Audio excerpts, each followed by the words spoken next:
Bom, e agora nós vamos conversar com o senador Luiz Carlos Reisen, que tem um assunto que foi discutido. Aliás, ele está para entrar na pauta e o senador conseguiu ali retirar, pelo menos por enquanto. Senador, boa tarde, senador Luiz Carlos Reisen.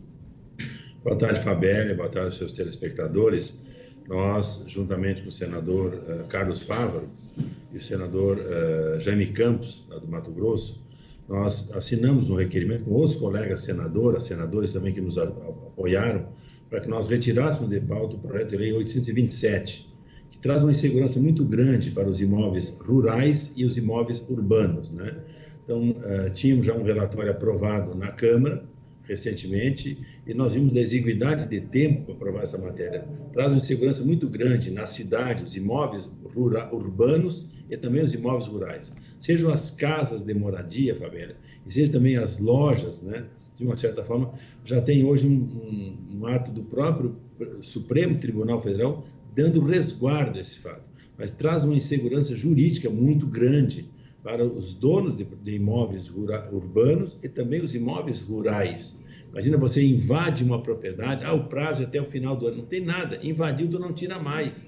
Nós temos questões de indígenas no Rio Grande do Sul, que o cara está com mandato de reintegração de posse, 6, 7 anos, e não consegue entrar na posse da sua propriedade. Veja, questões indígenas que ele já ganhou, e os índios não saem de cima da propriedade. Agora, eles invadem uma propriedade, invadem uma casa, invadem uma loja, né? Ou invadem um pedaço de terra, é um problema sério para o proprietário. Então, nós conseguimos, com os colegas senadores e senadoras, protelar essa matéria, e na sexta-feira teremos um debate, né? Teremos gente do agro, gente da parte urbana também comentando esse assunto, teremos uma sessão de debates na sexta-feira, para depois nós tentarmos negociar até algumas emendas que possam proteger. O projeto foi aprovado na Câmara, e nós queremos dar essa proteção aos proprietários de imóveis urbanos e imóveis rurais.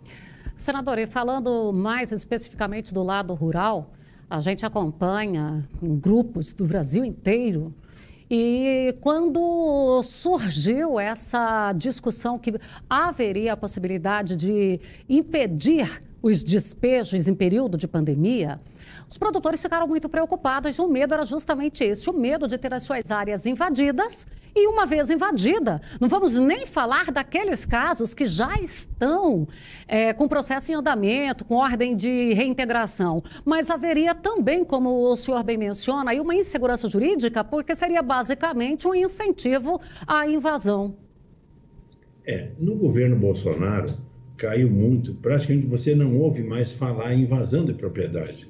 Caiu drasticamente, porque não tem mais aquele financiamento que tinha onde para o MST, tinha financiamento público para o MST, o cara invadiu, tinha até respaldo para fazer. Hoje não tem acontecido, o governo tem sido bem rigoroso nessa posição, mas mesmo assim é um estímulo à invasão de propriedade, rural ou urbana. Por isso, a nossa posição foi suspender a votação, conseguimos essa manobra regimental, mas teremos um debate sexta-feira, onde nós temos alguns itens, inclusive, de emendas que nós possamos negociar para dar uma segurança jurídica maior.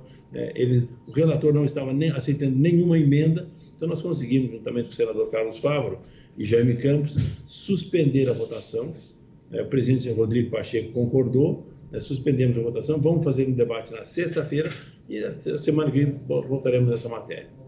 E é importante que os produtores, os proprietários, vamos falar assim, o cidadão, ele esteja próximo dos seus políticos, dos seus senadores, para passar ali e cobrar deles uma posição nesse assunto? Importante, essa pressão é importante. Vocês em Goiás têm 3 senadores, é importante vocês cobrarem dos senadores goianos e do Brasil inteiro, entendeu? Então, que eles venham nos ajudar nesta votação. É importante que a gente possa ter essa proposição de que os senadores nos ajudem nesse processo. Então, os colegas senadores possam nos ajudar. Deixa eu aproveitar a sua presença conosco e falar um pouquinho aí desse momento de vacinação, de pandemia. Qual é aí, considerando a sua participação, o seu trabalho dentro do Senado, a sua presença em Brasília diuturnamente, qual que é o cenário que o senhor vê nesse momento em termos de vacinação para o Brasil? Infelizmente, viu, Fabélia, nós temos uma CPI política.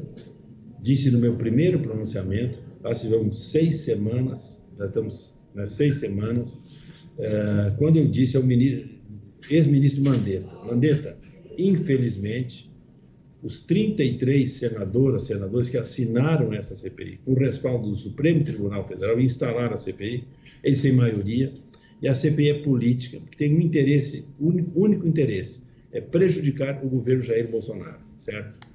Eu disse assim, vocês do PSDB têm candidatos a presidente, o PT tem candidato a presidente, o PDT tem candidato a presidente, e você, Mandetta, não sei qual é o P que você vai estar.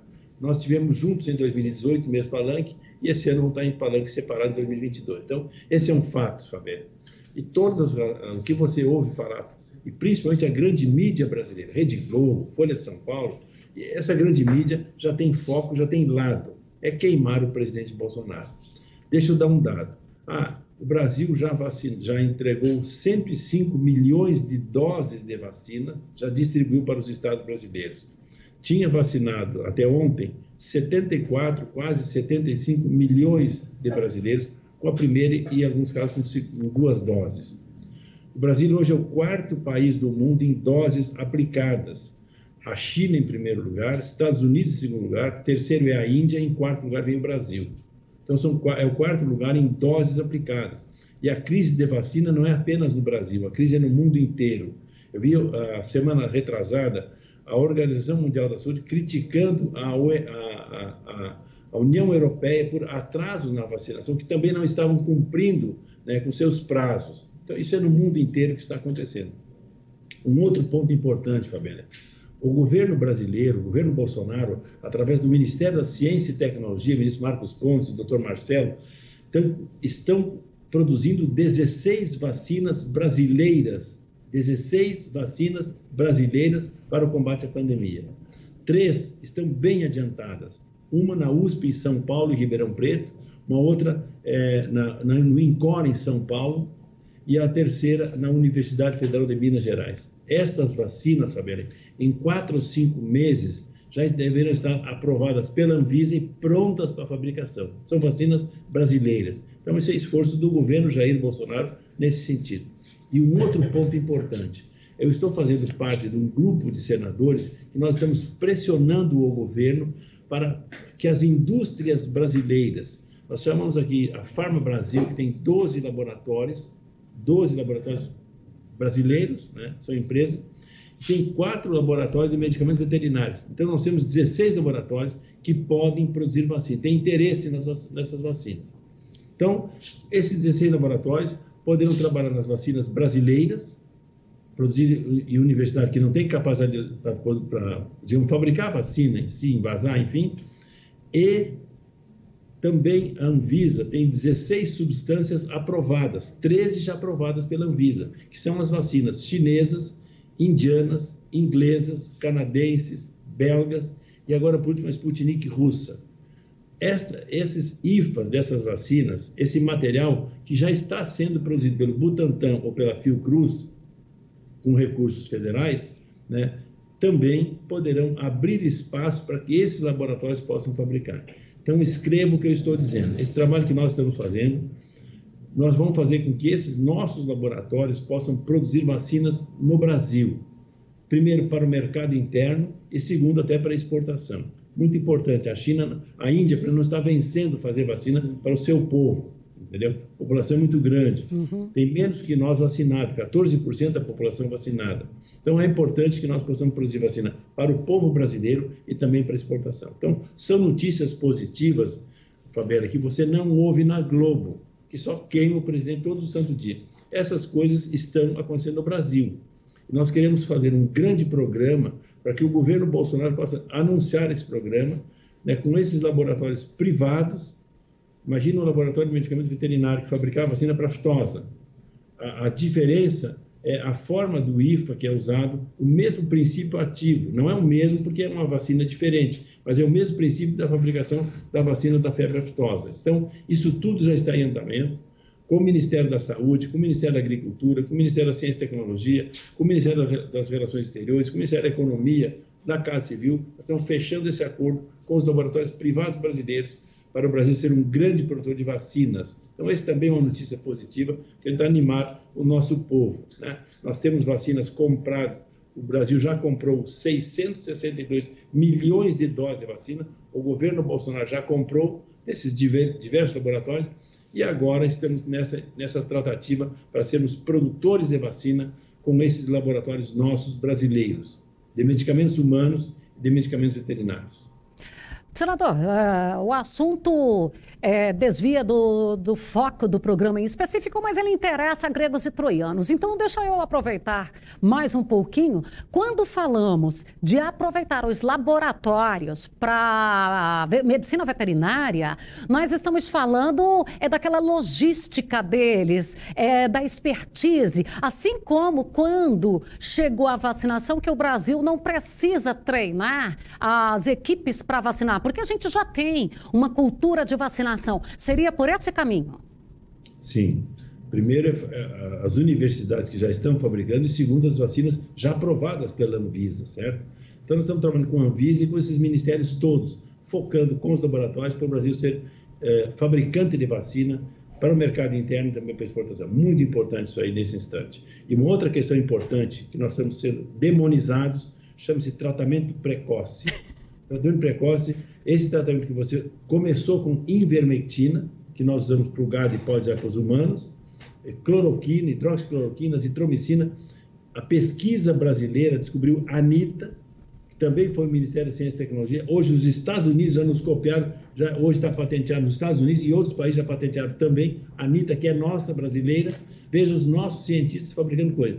E hoje já tem 16, 17 drogas que são utilizadas pelos médicos. Mas começou lá atrás, em março do ano passado. Uma grande guerra dos médicos, Fabélia. Médicos brasileiros que se juntaram, chamados Médicos pela Vida.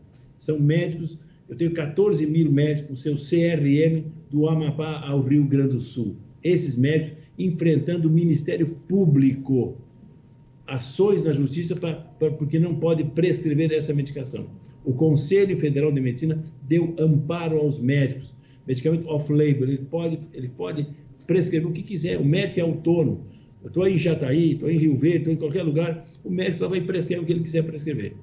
E também a criminalização da hidroxicloroquina, da cloroquina, porque o presidente Jair Bolsonaro disse que é um tratamento seguro que pode ser feito. Então, os médicos de esquerda, os chamados cientistas da esquerda, começaram com essa guerra política. Começou assim nos Estados Unidos, o nosso presidente Trump começou lá, e teve uma guerra lá. Didier Raoult, um dos maiores virologistas do mundo, falou na França, e o Bolsonaro falou no Brasil. Aí começou uma guerra, quem é contra o Bolsonaro é contra a cloroquina. Imagina, você perder vidas, entendeu? Em cima de uma ideologia, em função de uma eleição. Mas, infelizmente, a guerra política existe e a guerra econômica também existe. O custo dessas vacinas é muito caro, é um mercado trilionário, entendeu?